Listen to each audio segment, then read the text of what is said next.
আসসালামু আলাইকুম। ওদুকা গ্রামের উপকার বা গ্রামের সৌন্দর্য আসলে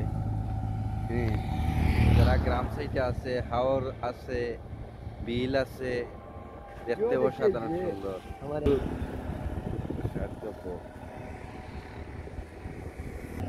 আসলে খুব সুন্দর একটা জারৈলর ফুলের গাছ, জারৈল গাছের ফুল মাশাআল্লাহ অসাধারণ সুন্দর। চিনি ওদুকা চতুর্দিকে বিল, এত সুন্দর একটা ফিশারি, এটা ফিশারি পাওয়া যায় আবার কি বিলও পাওয়া যায়, মানে অসাধারণ।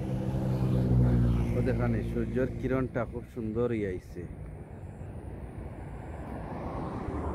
সূর্য যেটা লেন্স মাশাআল্লাহ।